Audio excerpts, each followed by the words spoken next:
Bueno, durante nuestro primer video, chicos, estuvimos hablando de las causas de los viajes de exploración. Vamos a hablar ahora de los viajes en sí.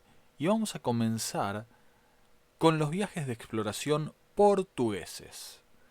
Lo primero que tenemos que notar es que los portugueses, que venían navegando ya desde hacía muchos años, sobre todo impulsados por el príncipe de Portugal, al que se llamó Enrique el Navegante, los portugueses, decíamos, navegaban con este sistema de costa a la vista.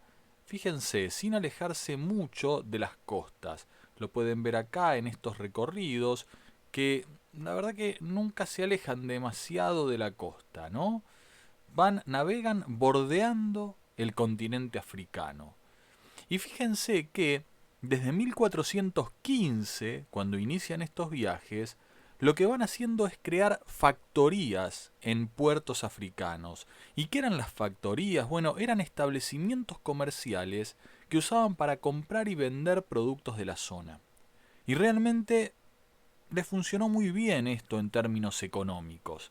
Entonces siguieron impulsando estos viajes de exploración por el continente africano con un grupo de matemáticos y de astrónomos que había conseguido juntar o armar Enrique el Navegante, y van a seguir estos viajes, decíamos, hasta que en el año 1497 Vasco da Gama va a llegar al Cabo de Buena Esperanza, lo va a cruzar, y a partir de este momento los portugueses van a llegar al Océano Índico y de este modo van a poder comerciar con una nueva ruta con estos sectores que se encuentran en el continente asiático. Claro, luego de los viajes que hará Cristóbal Colón, de los que hablaremos en unos instantes, los portugueses sí van a atravesar el Océano Atlántico y llegar al actual territorio de Brasil. Pero hasta este momento, los portugueses sobre todo habían hecho este tipo de navegación que acabamos de describir. Bien, pasemos entonces a los viajes españoles, que van a ser llevados adelante en un primer momento por Cristóbal Colón, un marinero que presumiblemente era de origen genovés y que presumiblemente nació en este año, no lo sabemos con exactitud, que realizó 4 viajes de exploración y lo hizo auspiciado por los reyes de España, Isabel y Fernando, llamados los Reyes Católicos. Colón le presenta a los Reyes Católicos su proyecto y estos, luego de reunir una junta de notables, los van a avalar, los van a aprobar. Y es así que Colón inicia en 1492 su primer viaje. El 3 de agosto de ese año parte, ¿no?, del puerto de Palos rumbo a lo que hoy sabemos que es un continente nuevo, pero que Colón va a desconocer como tal, a donde llega el 12 de octubre de 1492. Fíjense el tiempo que estuvo navegando Colón, desde el 3 de agosto hasta el 12 de octubre, y llega a un archipiélago, ¿no?, que hoy forma parte de las Bahamas, ¿no? América Central, a la zona del Caribe llega Colón en su primer viaje. Pero lo más interesante, chicos, es que Colón cree llegar al sudeste de Asia. Colón no tiene conciencia de que esto que tiene ante sus ojos es un continente diferente. Es un continente que para los europeos era nuevo. Por eso acá nuevo lo ponemos entre comillas. ¿Y cuándo se enteran de esto? Bueno, con expediciones posteriores, sobre todo las de Américo Vespucio, que van a extender la navegación y hacer que los europeos se den cuenta que esto era un continente diferente del que ellos pensaban que habían llegado. Y de hecho le van a poner a este continente América en honor precisamente a este navegante portugués, Américo Vespucio. Entonces Colón va a hacer 4 viajes en total. Es muy interesante observar una cosa, chicos. Cuando Colón parte, él firma las capitulaciones de Santa Fe. ¿Qué eran las capitulaciones? Bueno, muy fácil, eran un contrato entre el conquistador, en este caso Colón, y la corona española. En este caso, los reyes católicos, repetimos, Isabel y Fernando. Entonces, entre estas dos partes se firmaba un contrato, un acuerdo, que recibía el nombre de capitulaciones. Fíjense, obligaban al conquistador a financiar los viajes, que no lo va a hacer él solo, va a recibir apoyo de la burguesía, ya vamos a hablar un poco de eso. Te obligaban también a reclutar soldados y marinos, te obligaban a difundir la fe católica, elemento importante del que ya vamos a hablar, te obligaban también a fundar fuertes y ciudades y miren qué curioso, ¿no? Qué interesante, dar la quinta parte de las riquezas a la corona española, a Fernando e Isabel. Pero claro, a cambio le daban a don Cristóbal Colón y a los futuros navegantes que van a hacer esto ciertos beneficios. Recibían títulos, por ejemplo, adelantado, almirante, virrey, y obviamente recibían tierras y podían ejercer la explotación de las minas que descubrían, aunque seguían siendo propiedad de la corona española, porque todo lo que descubría, entre comillas, por supuesto, ¿no? Toda tierra que conquistaba, mejor dicho, que tomaba Cristóbal Colón, lo hacía en nombre de los reyes católicos, lo hacía en nombre del Reino de España. Dato interesante, chicos. Un gran debate histórico había sido si Colón realmente tardó o no en conseguir el dinero para financiar la conquista, ¿no? Y digamos que contrariamente al mito que se creó alrededor de este tema, tampoco es que constituyó un problema muy difícil de superar, ni obligó, digamos, a la reina Isabel a vender sus propias joyas, como decían en un libro viejo, ¿no? Que uno leía cuando era chico. En realidad se calcula que esa suma equivalía a 2 millones de maravedís, ¿no? La moneda de la época. Y la verdad que no era una suma de dinero tan importante si se consideraba la magnitud de la empresa a la que se estaba arribando. Colón, de hecho, de esa cantidad puso solo 250.000 y el resto lo obtuvo de algunos comerciantes, sobre todo de origen italiano, ¿no? Que residían en España, que estaban interesados en estos viajes, por los motivos que hablamos en el primer video. Entonces, fíjense que la conquista de América fue financiada por la burguesía, por banqueros españoles, genoveses, alemanes, que invierten sus capitales y terminaron obteniendo importantísimos beneficios.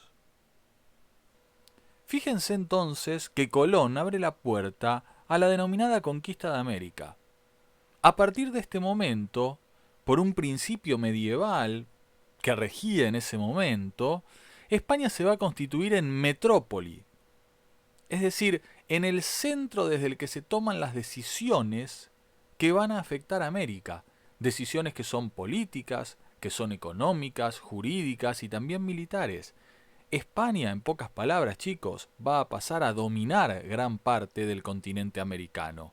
España va a ser la metrópoli, ese es el concepto, y América se va a convertir en una colonia, es decir, en un territorio que queda bajo el dominio de España y por supuesto de otras potencias europeas, como Portugal, como Inglaterra, como Francia, entre otras.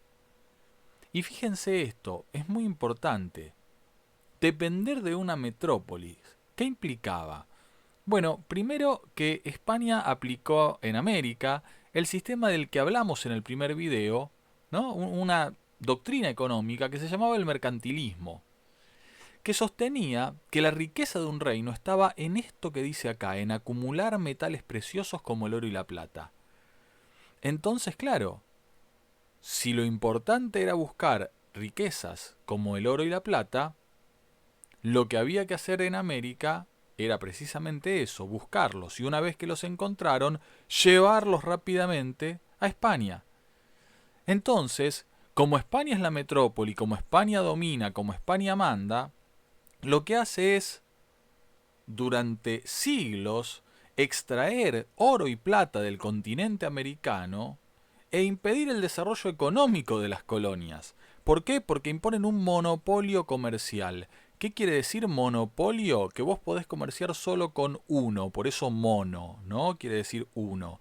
¿Con quién? Con España. Y pero a mí me conviene, dirían ustedes, si vivían acá, comerciar con Inglaterra, porque vende productos más económicos. Inglaterra, con el paso del tiempo, va a ser una revolución industrial que ya estudiaremos y conviene comerciar con ellos. Bueno, no. Como vos sos una colonia española, como te domina España, es decir, la metrópoli, ella te impone el monopolio comercial. Solo podés comerciar con España. Por eso acá dice sistema económico en donde las metrópolis controlan el comercio de las colonias americanas. Ven ustedes que lo que se inicia acá es una relación sumamente desigual entre las potencias europeas que conquistan el continente y los pueblos, las sociedades que viven en América, que rápidamente van a ver transformada su vida, que van a sufrir el despojo económico del que hablamos, pero que a su vez van a perder una inmensa cantidad de población, chicos. Solo en México Central, escuchen este dato, solo en México Central en menos de un siglo murieron 24 millones de indígenas. A eso se le llama, chicos, catástrofe demográfica, a ese descenso abrupto de la población, fruto de los enfrentamientos con los españoles, fruto de las enfermedades como la viruela que estos introdujeron en América, es decir, fruto de la conquista. Pero claro, no solo eso inició la conquista, chicos, sino también una fuerte rivalidad entre España y Portugal, las dos potencias de la península ibérica, por ver quién iba a quedarse con más territorio del continente americano. Y claro, en principio el Papa, por medio de una famosa bula, la bula intercaetera, la bula es un documento papal, ¿no? Va a decir que a 100 leguas, trazando una línea imaginaria, ¿no?, de norte a sur, a 100 leguas de las islas Azores y del Cabo Verde, las tierras que quedaban al este iban a ser de Portugal y las que quedaban al oeste iban a ser de España. Obviamente se veía muy favorecida en esta primera división España. Entonces Portugal va a seguir negociando con España para lograr un tratado que lo favorezca más, que le dé más territorio para dominar de América. Y es así que en 1494 se firma el famoso Tratado de Tordesillas, que establece que esa línea imaginaria no se iba a trazar solo a 100 leguas, sino a 370 leguas marinas de las islas de Cabo Verde. Y ven así que a Portugal le queda una parte del continente americano que hoy va a ser, obviamente, Brasil. Ahora bien, en resumen, ¿cuáles fueron las consecuencias entonces de esta expansión europea en América? Bueno, la primera la acabamos de decir y la acabamos de explicar. Aumenta la competencia entre las monarquías europeas. América es un gran botín y las monarquías europeas van a disputárselo. Segunda consecuencia, la transformación de las sociedades indígenas americanas, chicos. Las personas que viven en este continente se van a ver sometidos a disciplinas de trabajo sumamente agotadoras, van a sufrir no solo la invasión y la violencia armada, militar de los españoles, sino también van a sufrir muchas enfermedades que los españoles traen a América y que ellos no conocían, como la viruela, por ejemplo. Es decir, se transforma la vida de las sociedades indígenas que viven en América. Se transforma claramente en términos negativos para ellos. Otra consecuencia va a ser el desarrollo del comercio de esclavos que venían de África. Claro, cuando los españoles y los portugueses se dan cuenta que más o menos aproximadamente un esclavo tiene la resistencia de 4 indígenas, empiezan a traer esclavos al continente americano. provenientes, como dijimos, de África. Otra consecuencia es que en América se va a conformar una nueva sociedad, sociedad a la cual llamamos colonial, ¿no? Surge la sociedad colonial, que ya no va a estar compuesta como estaba antes de la llegada de los europeos por las comunidades indígenas, sino que va a estar formada por indígenas, por europeos y por estos esclavos de los que hablamos recién de origen africano. Entonces, van a empezar a interactuar estos grupos, obviamente los europeos son los dominantes, dando lugar a una sociedad nueva en América, que los historiadores llaman la sociedad colonial. Y por último, pero no menos importante, se incorporan productos americanos al comercio mundial, al comercio internacional. Productos como por ejemplo el tabaco, el chocolate, el tomate, el maíz, las papas, no los conocían los europeos, chicos.